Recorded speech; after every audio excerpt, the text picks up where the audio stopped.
L'objectif de cette vidéo est de vous présenter les fonctions essentielles de Dosimac GX dans sa version 3.0.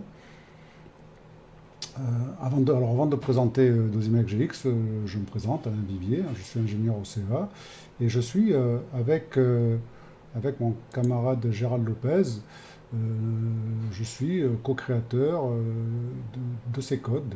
Hein. Donc Gérald Lopez, lui, est responsable radioprotection sur le site d'Areva à La Hague. Voilà.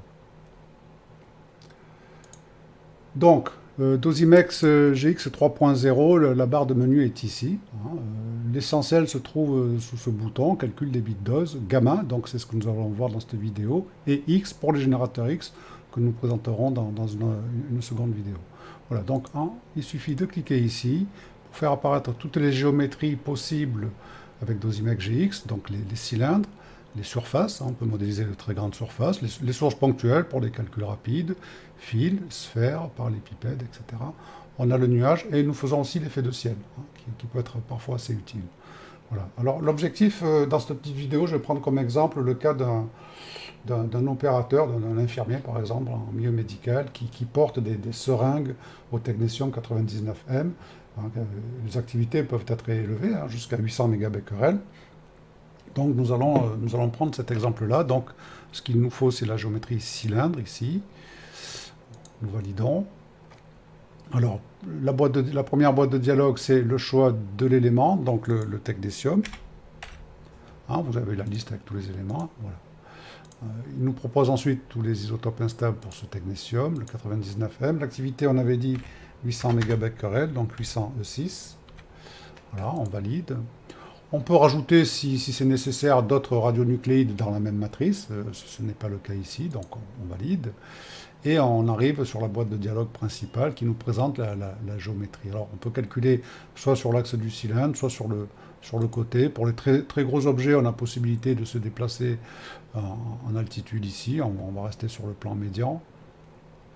Alors nous, c'est une petite géométrie, donc un rayon d'1 centimètre.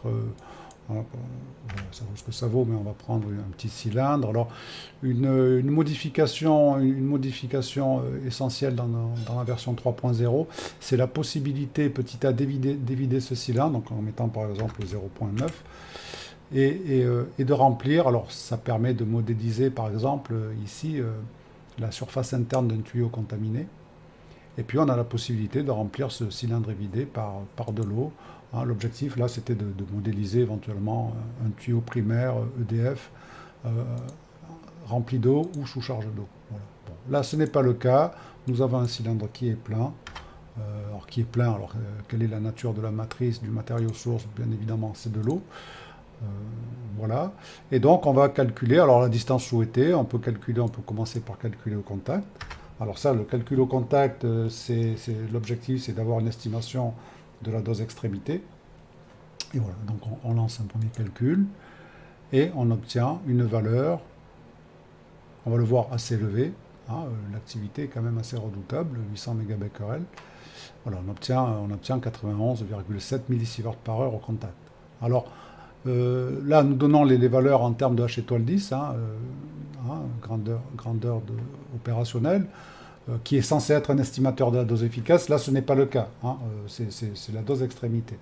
Voilà. Alors, on peut avoir une estimation de la dose efficace si on souhaite, en prenant une distance de calcul de l'ordre de 30 cm ou 50 cm, comme on voudra. Hein. Voilà, on va prendre 30 cm. Dans cette configuration-là, on peut estimer que l'on irradie de façon assez homogène les organes vitaux au niveau du tronc. Et donc, voilà. Donc là, on va obtenir, bien entendu, une valeur beaucoup plus faible qui, elle, sera représentative d'une dose efficace. Dans tous les cas de figure, on comprend rapidement. Voilà, on obtient 193 microsieverts. Hein, c'est beaucoup plus faible, mais au sens d'une dose efficace, ça reste élevé. Donc, dans un cas comme dans l'autre, il faut une protection. Alors, les protections qui sont utilisées dans les hôpitaux, hein, pour ces seringues-là, c'est un protège-seringue en tungstène, voilà, qui existe dans la liste. Donc, en tungstène, matériau très dense, de Z élevé, et on prend un protège-seringue qui fait à peine 1 mm.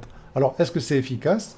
On va recalculer au contact. Alors, si on recalcule au contact, Bon, laissons ici 30 cm, hein, comme ça on a la valeur sous les yeux. Alors, à 30 cm, on va passer de 193 microsieverts. Ah, un petit oubli. Alors, j'en profite. Hein, toujours modification dans la version 3.0. On peut passer d'un écran plan, ce qu'on appelle un slab, à un écran cylindrique. Voilà. Hein, ça c'est important. Pour une même épaisseur, les résultats sont différents. Et donc, on va lancer le calcul à 30 cm, où l'on voit que l'on va passer de 193 microsieverts par heure à une dose significativement plus faible, qui est égale à... Ça prend un certain temps, comme disait un comique célèbre. Hein. Voilà. Le calcul est un petit peu plus long, parce que là, il faut calculer les épaisseurs traversées, les coefficients d'atténuation, les build-up.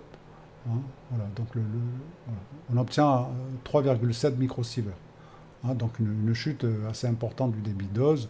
Si on recalcule, si on recalcule au contact ici, si on met 0, vous allez voir un petit message d'alerte apparaître, parce que là, effectivement, nous lançons le calcul dans l'écran. Donc il faut rentrer 0,1 mm pour être au contact du tungstène. D'accord. Et étant entendu que les distances, une petite remarque, les distances sont toujours prises par rapport à la surface des matrices sources. Voilà, donc si on relance le calcul au contact, je vous rappelle de mémoire, on avait à peu près 92 millisieverts par heure. Et là encore, on va voir qu'on a, on a une efficacité assez élevée de ce protège-seringue en tungstène. On passe donc 93 millisieverts à... Alors si vous faites le calcul, vous constaterez que l'atténuation est beaucoup plus élevée lorsqu'on calcule au contact qu'à 30 cm. Je ne vous dis pas pourquoi, je vous laisse deviner. Voilà, on obtient, alors attention aux unités, on passe de 93 millisieverts à 606 microsieverts par heure. Hein, donc une atténuation de l'ordre de 150.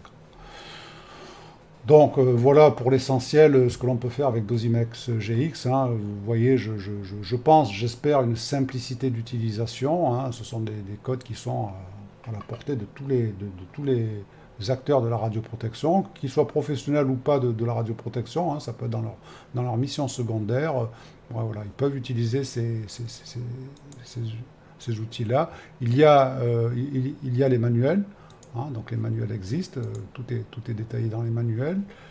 Vous avez aussi les validations, c'est important. Donc ce sont des codes qui sont validés sur, on le voit ici, l'essentiel est dit ici, sur 196 configurations, de la source ponctuelle à la source volumique, plus écran, etc.